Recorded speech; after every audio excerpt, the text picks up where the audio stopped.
The intent of back surgery is to take the pain away, but some people who are candidates for surgery are concerned that it can set you up for a lifetime of issues. You may wonder how it might impact the rest of your life. Will you have more pain? Will you never fully recover? Will you need future surgeries? Will it impact your ability to participate in sports or simply moving as you once did? Dismantling this stigma is what this spine surgeon is here to do today. Dr. Christopher Good, spine surgeon and president of the Virginia Spine Institute, is here to address these concerns and offer some tips if you are considering spine surgery. So, Dr. Good, thank you so much for being here to talk about this today. Um, where did the stigma come from? This stigma, is it because it's founded? I mean, are we really setting ourselves up for a lifetime of pain? Was it that way before and that's changed? Well, first of all, thanks for being here. I think the reality is it does have a real foundation in reality and what we all experience. And spine surgery, especially if it's not done in a modern way, absolutely can set people up for additional issues. But I think the hard reality, if we're really going to get honest with each other, is back surgery is a treatment for people who are already set up to have a lifetime of spine injuries or issues, right? If you look Mm. at why people have these problems, okay, discs naturally wear out over time, but for some people, they will have big issues. And that comes down to genetics. That's what you inherit from your parents. That's why I have a 24-year-old thin, healthy person who I had to do surgery on this week. She did nothing wrong, right? And I did nothing wrong. It's because some people go bald when they turn 20, some people go gray when they're young. And if you have a back through genetics and luck that is going to have problems throughout the course of your life, surgery is the option to manage that and give you a much better life. So in the past, and maybe doctors were horrible at explaining things to patients, but doctor might say, oh, you need a surgery here, but they don't explain to the patient, hey, I see 5 different things all having issues, and no matter what, these are going to be more problems in the future. I told Hmm. someone today, literally today, a very fit, active guy. I mean, just a real specimen. 4 bad discs, 2 that are really bad, and unfortunately, pinching nerves need surgery.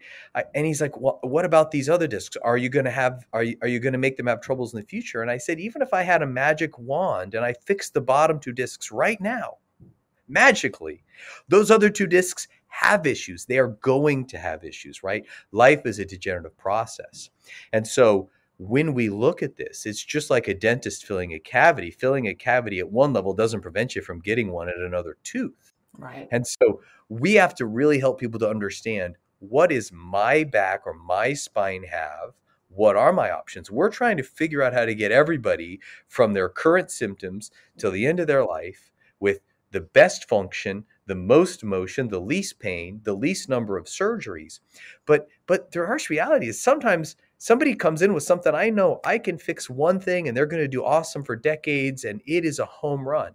Somebody else may come in with a much more challenging problem in front of them, and the doctors don't control that, right? Like, your doctor doesn't get to choose if you come in with a simple little lump or, metastatic cancer. But Right. the But we do. treatment futures for people are very different depending on what you have.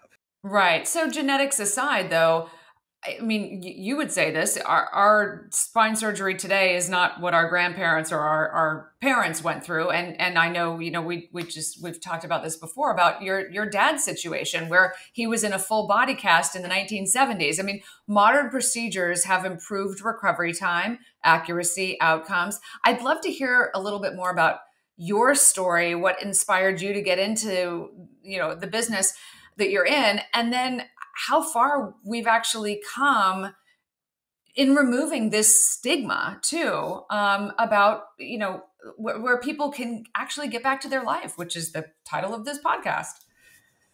Yeah, so I think the great news is we have made tremendous advancements in tackling these really, really challenging problems. problems. Okay. And first, being able to even develop techniques to handle these kind of problems. That's, going on over the last decades, 1950, 1960, 1970. We didn't really even have great alternatives. Now, when people have spinal problems that develop, we have safe ways to take care of nerve problems, safe ways to fix spinal curvature, safe ways to address these things.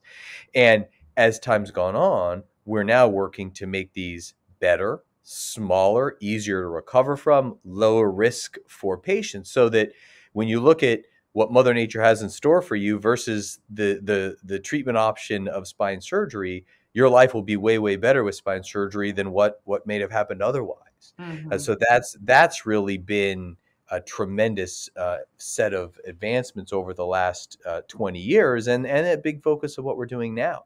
And especially as we start to say, okay, minimally invasive surgery, how do we do surgery safer? How do we do surgeries without needing to fuse the spine or give away motion whenever possible? And so being able to get back to the kind of things that they want to do and change the future for them in the safest possible way. Hmm. Do you have a lot of patients coming into you, maybe who are candidates for surgery, who are carrying this stigma that, oh gosh, I don't want to go through it? And I'm wondering if it's because of the back surgery, or is it just surgery of any kind? Because there's fear around surgery of any kind, right? But I'm curious what you're finding in your practice. Are people afraid? And then once you're able to talk them through what the options are of modern day procedures, you don't know until you know, right? That fear is quelled a bit. Yeah, I think, speaking for myself, surgery's scary. Yeah. I don't want to hurt. And I think certain types of surgeries are scarier and have the perception of being more painful than others, right? And so what we really need to avoid is going on the internet and just reading, people. I saw a guy today, and he was reading about something on the internet, and I was like, that person didn't have anywhere near the same problem that you have, Yeah. and didn't undergo the same kind of surgery or recovery that we're proposing for you, right? So getting educated specifically, right? So we're comparing apples to apples, not apples to bowling balls, is really important. Yeah. And I think that's where you really need to understand, what's the best thing for me? What is that like? And that's where it's super valuable to talk to your doctor, but talk to somebody else. Like I had just yesterday, I was talking to a gentleman, and I think what's best for him is a minimally invasive fusion of one disc and a replacement of his other. And we talked all about it, and he was appropriately like learning, and he was starting to get excited about feeling better. And the next patient I walked into was a guy almost the same age, had the same surgery a year ago. And I said, "Would you mind going next door and talking to this guy?" And man, they went and they talked for like 20 minutes. And he's heard about the procedure, and he saw how great the guy's doing now. Oh And like man. that is so valuable, because you really want to understand, not how does back surgery do, how do people like me do with the surgery that I'm looking at? Because the Right. good news is, a lot of the negative stigma is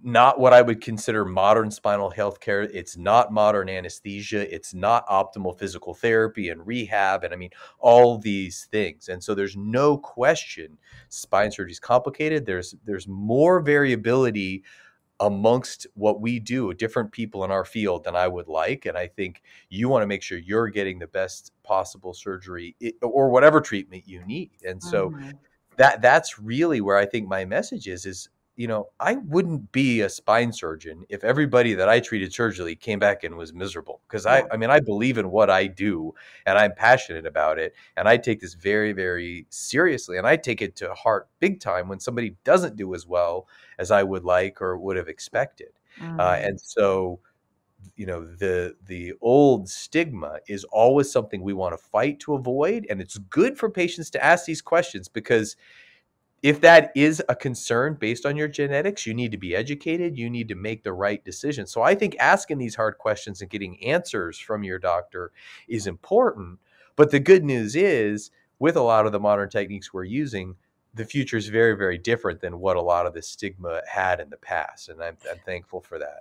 Yeah, and the key is going to your doctor and not Dr. Google, as you said earlier, because you can get some really bad information that, yeah, just ignites the fear even more. But it is interesting, Dr. Good. I've interviewed so many patients over the years who have talked about how they resisted um, either surgery or just even going to be seen, yet they lived with the pain for so long. And it wasn't until after they went through a procedure or a different treatment, and they came out saying, why didn't I do that sooner? I'm now no longer living in pain? So it's amazing to me, and I'm sure you see it every single day, how many people live in pain because they don't know what awaits them on the other side. And modern surgery, I mean, it's just, I think it's probably just come so far. You know better than anybody else. Yeah, I mean, fear is a very powerful thing. I Hmm. don't want to have a problem. I don't want to know I have a problem. But there are many times where there is a great treatment. It's not always surgery, whatever the treatment may be, a great treatment, and to not go and get educated and get some data is a real disservice. Now, at a bare minimum, if someone's suffering or having worrisome problems, finding out what it is, and it's hard because no one wants to get bad news, right? So you don't want to go to the doctor. If I don't go to the doctor, I don't get bad news. Hmm. But finding out what you're dealing with is important because there may be a really easy solution to give you a better life. And if the news is something more than what you wanted, if it is bad news, many times catching things early offers you a much better treatment, even if it's bad news. And that's what's so much about preventative medicine and longevity medicine, not even spine care, has become about. Hey, if something is going to go on in your body, find it when it's stage one, find it when it's early. Don't wait and live with a poor quality of life year after year after year, and then ultimately have a surgery that doesn't have nearly the same chance of helping you Hmm. because you waited too long. Hmm. And so I think in order to help people get through that fear, just because you're going in and learning what your options are doesn't commit you to have any of them, right? And there are tremendous advancements for people to get their problems addressed, and it's not your grandmother's spine surgery, and the things we're offering today for many people are tremendous advancements. And thankfully, I mean, I'm sorry that I hear this so often because that means people waited. But oh my God, I wish I wish I'd have done this years ago. That is something we commonly hear because the things that we're doing are working. And so, getting that information and making the right decision, I couldn't encourage you more. How often is it that people who have spine surgery have to come back for repeats? Well, that really depends on what they have when they start, Okay. right? Because if someone's got one bad disc and they have to have a disc replacement and their other body's healthy, the odds of them being back are very minimal over time, right? On the other hand, if you go to your dentist and he says, "Hey, you got five that are about to have a cavity and one we're going to fill," you're going to be back. And Hmm. so you really need to go to your doctor and find out specifically for me, what am I dealing with? What are my options now? What does the future look like? And that may be great news. It may be stuff we don't want to hear, but I think it's important, and it also really should motivate us to say, "Hey, like, I know I should quit smoking. I don't want to die of cancer, but my doctor says my back pain is directly from my smoking. And if I get off these cigarettes and I get myself in shape and I do some exercise, I'm going to be way better off with all this down the road." Like, that's a Hmm. really important opportunity to really have those wake up calls as well. Yeah, yeah. So I always love to leave people who listen to this with an action item, and what can you do to take control? You're talking about considering your whole health, about getting a second opinion. Is there anything else that you can do to think about when you're going into surgery, whether you're having fear or you're considering surgery? Is there something that you would suggest for patients so that they can feel better about the decisions they're making and maybe take the plunge to go see their doctor, whether it's going to be an answer they don't want to hear or not? Well, I think, you know, I'm not sure this is popular, but we're all responsible for ourselves, right? We have to take ownership for ourselves in our lives. And it really is up to you to say, hey, I want to live my best life. I want to feel as good as I can, and I want to make the right choices. You got to go. You've got to make the appointment. You've got to go in, and then you got to follow the advice, right? And that really is up to you. And if you do decide I'm going to do therapy, then man, go to therapy, go schedule, work hard, do the therapy exercises in between. If it's time for surgery, you need to get yourself positive. You need to say, how do I prehab? How do I put myself in the best category for a good success, right? Because people who come in and they're motivated and they really work hard and they get themselves in the right mental space, those people really do have the ability to get through better. And whatever bumps in the road come up in our lives, and there always are going to be bumps in the road, it's part of life, you get through them better. And so I really think that's the point of saying, okay, like this is the challenge in front of me. I wish I wasn't, but this is what's in my life now. How do I make me better? How do I tackle this in the best possible way? And I think when I see a patient who comes in and they get over the initial like learning about it, or there's usually some surprise or whatever, but once they get to that point, like, let's do this, I'm gonna crush it. That's what I love. Is like, I love that mental strength and positivity, and you just take it head on. Yeah, love it. Well, you have inspired me. I appreciate that. And, it's a great message. And there is a lot of fear, no matter whether it's, back surgery or any surgery or just any medical issue. But you're right. It's in your hands. And what's on the other side can be really good when you can get back to your life. So, Dr. Christopher Good, spine surgeon and president of the Virginia Spine Institute, thank you so much for being here and for this discussion. Thank you, Laura.